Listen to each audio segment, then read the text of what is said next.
So now Mill has responded to the objection that utilitarianism is a theory worthy of swine. He also considers other objections. And what you'll notice is that many of the most important philosophers, in addition to expounding their view, in addition to explaining what they think and why they think it, will also try to win you over to their side by saying, look, I can imagine you thinking, as you sit there and reading this book, I can imagine you thinking that there's some problems with this theory, but I want to try to address those objections right here before they turn into causing you to just walk away and forgetting about the theory. I want to try to reach out from the page and grab your thoughts and explain that those objections that you're contemplating right now are ones that I can respond to. So another objection that Mill considers can be put under the rubric of, does the theory set too high a standard? That is, if an ethical theory requires us to be, so to speak, heroes all the time, we might wonder whether or not it really is something that we can accept.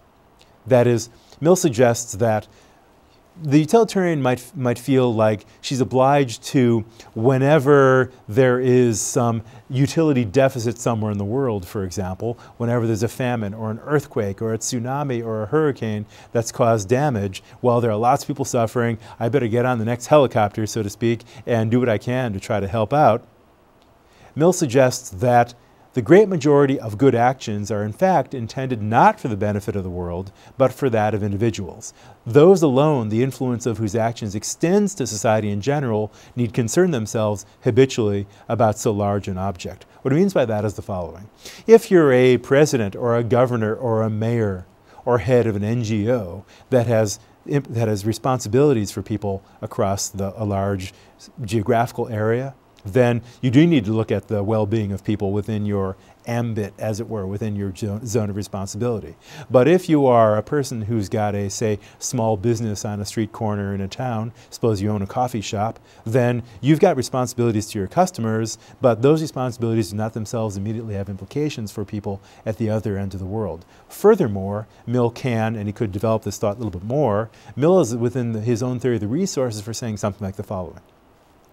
Some of us have to keep in mind the fact that our psychological makeup is such as to prefer more tranquility and less excitement. That is, some of us like lives that are relatively peaceful, relatively predictable, relatively ones that go on according to a rhythm that can be understood and is relatively infrequently broken.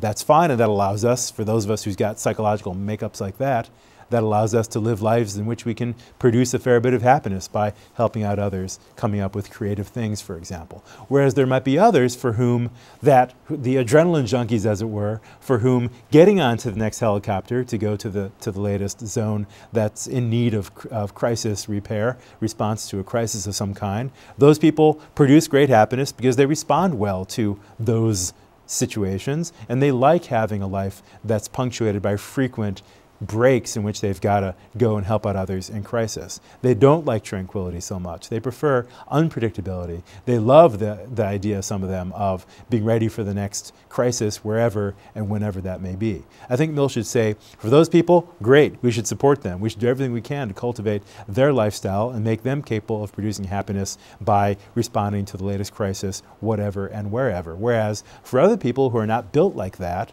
they produce the greatest overall amount of happiness by living relatively boring, predictable lives. I, for one, for example, think that I can produce more happiness by living a life of the relatively latter kind. I like a certain amount of excitement, but I also like a lot of predictability. But other people who are more adrenaline-oriented prefer lives that involve more crisis management. More power to them. So I think Mill can say, the utilitarian theory does not say that everybody should all the time do everything they can to produce the greatest overall amount of happiness. What they should do is act in principle, or I should say act locally like egoists, think about taking care of themselves and those that they're responsible for, and accordingly, that's their way of producing the greatest overall amount of happiness. Because if they were to join the rescue squad, then they would become unhappy pretty soon because their lives would lose that predictability. But if other people are built to be the rescue squad types, then we should allow them to live that sort of lifestyle instead.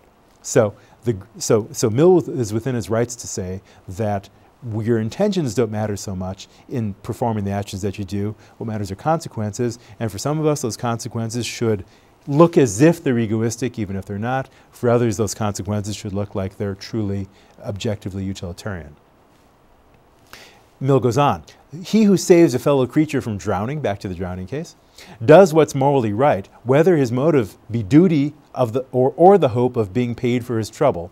He who betrays the friend who trusts him is guilty of a crime, even if his object is to serve another friend to whom he is under greater obligation. Mill's point is the following, that from the point of view of utilitarianism, your motives don't matter very much. What matters is your actions and the likely consequences that those actions have. What calculation goes on in your mind for him is much less important than whether or not your action is one that tends to produce the greatest overall amount of happiness. We're going to see when we get an ethical theory that is inspired in large part by Immanuel Kant that there's a very different approach to ethics in which intentions are all important. So I just want to mark the intention minimization that someone like Mill accepts and thinks is important.